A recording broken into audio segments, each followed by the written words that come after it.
Chapitre 4, nous allons prendre le verset 8, le verset 9 et le verset 10. 2 Rois chapitre 4. La Bible dit au commencement était la parole. In the beginning. Au commencement était la parole. Tu vas prendre ta Bible avec moi. Nous ne nous levons pas pour adorer, mais nous nous levons pour honorer le Dieu d'Israël qui est dans sa parole. C'est pas nous nous levons dans le but d'écouter cette parole. Quand Israël lit la Torah, tous les Juifs se tiennent debout. Et nous, c'est le Dieu d'Israël que nous adorons. Nous ne t'adorons pas le Dieu de la Côte d'Ivoire. Ta gueule, la Côte d'Ivoire n'a pas de Dieu. C'est le Dieu d'Israël. 2 Rois chapitre 4. Nous lirons à partir du verset 8. Si quelqu'un est là, si toi tu n'as pas de Bible, fais l'effort de tricher. Je te permets aujourd'hui la tricherie. C'est une tricherie spirituelle. Fais ça. Si tu n'as pas de Bible, il faut tricher. Tends un peu ton cou, un temps soit peu, ça va te faire mal. La prochaine fois, tu auras ta Bible. Quand tu vas voir la douleur qui se passe dans le cou, tu auras ta Bible. Quelqu'un me dit Amen ce soir. Quel roi chapitre, quand nous allons lire à partir du verset 8. La Bible dit, un jour, Élisée passait par Sunem. Et il y avait là une femme de distinction. Elle m'a dit à quelqu'un, je suis un être humain, un homme et une femme de distinction. Je sens des gens qui ont envie de jouer. Hey. La Bible dit une femme de distinction était dans ces lieux. Elle m'a dit à ton voisin, je suis un homme et une femme de distinction. Est-ce que quelqu'un peut le dire avec vigueur, avec force, avec autorité? Alléluia. La Bible dit se trouvait là une femme de distinction qui le pressa d'accepter à manger. Et toutes les fois qu'il passait, il se rendait chez elle pour manger. Permettez-moi que je prenne le verset 9. Elle dit à son mari, voici, je sais que ce homme qui passe toujours chez nous est un signe de Dieu.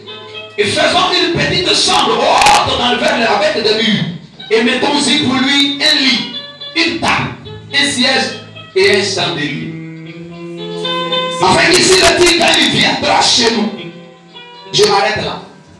Tu peux prier en fonction de ton niveau de révélation que tu as reçu.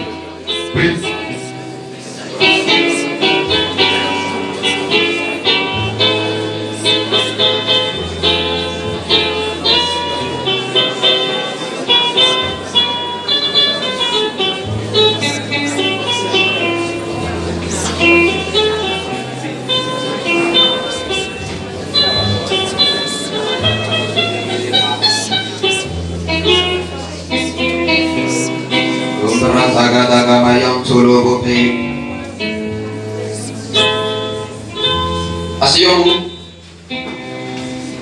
ta parole et fais-nous du bien ce soir. Glorifie ton nom. Et toute la louange te revienne au nom de Jésus.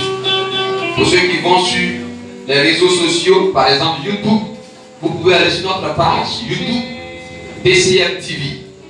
Voilà. Vous pouvez aller sur notre compte YouTube pour vous abonner. Ça fait plaisir. De toute fois que les dimanches, les jeudis, les cultes finissent comme ça, on a mentionné 2 jours pour balancer notre vidéo pour voir encore ce qui s'est passé. Donc tu peux aller sur notre compte YouTube DCM TV. Quand vous allez taper DCM sur YouTube, il y a plusieurs DCM qui vont apparaître. Mais cherchez le visage du monsieur qui a le micro en main. Vous allez le voir bien.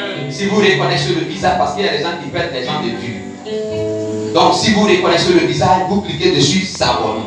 Mais maintenant, pour que tu puisses t'abonner, il faut que toi-même tu aies un compte YouTube.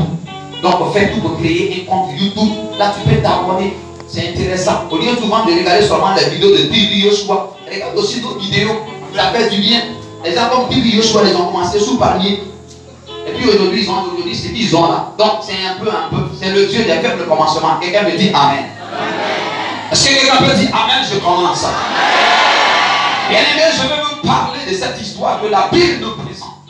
La Bible dit que Élisée passait, il traversait un village.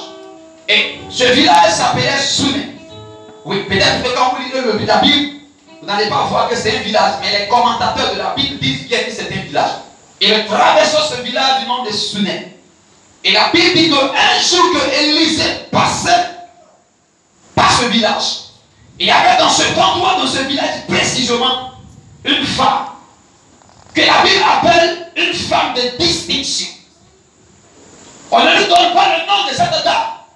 Pas parce qu'elle n'a pas de nom. Elle peut avoir un nom, mais la Bible ne nous révèle pas son identité biologique. La Bible ne nous parle pas de qui est cette dame. J'ai compris par là que le nom de ton père, est ta mère. Donc, que ton moment devant Dieu te père ne parle pas de valeur. Je n'ai pas parlé à tout le monde, j'ai parlé à 2 personnes. La Bible dit qu'il y avait une femme de distinction. On ne nous donne pas le nom de cette dame. Pas parce qu'elle n'avait pas de nom, on dit seulement une femme de distinction. Je peux vous assurer que tout être humain qui vient dans le monde, des hommes, bien aimés à un nom, mais pas parce que la Bible ne révèle pas le nom de cette dame. Écoute-moi bien, quel que soit ce que tu peux être, quel que soit ce que ton nom peut avoir, quel que soit le nom que tu peux avoir dans ce monde, lorsque tu t'approches des dieux, écoute-moi, ce nom n'a plus de valeur. Ce nom n'a plus de sens. Ce nom perd sa dignité, ce nom perd sa force. Parce que devant le nom de l'Éternel, ton nom n'a plus de sens. Devant le nom de Dieu, ton nom n'est rien. C'est pas une plaie à la Bible de ne pas mentionner le nom de cet nom parce qu'on veut révéler un autre nom. Amen.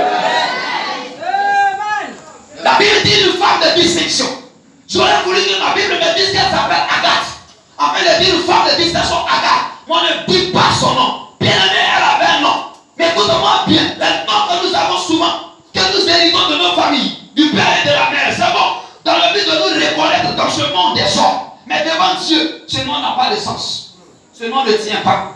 Ce nom n'a pas de valeur. Parce qu'en ce qui concerne un nom c'est une identité. Or qui parle de l'identité, parle de ce que tu es. Et qui parle de ce que tu es, parle de ce que tu seras. Donc dans l'identité se trouve la nature de l'homme. L'identité de l'homme, sa valeur. Après la valeur qui est l'identité, ton identité te donne ce qu'on appelle droit à ta position. Et à partir de ta position,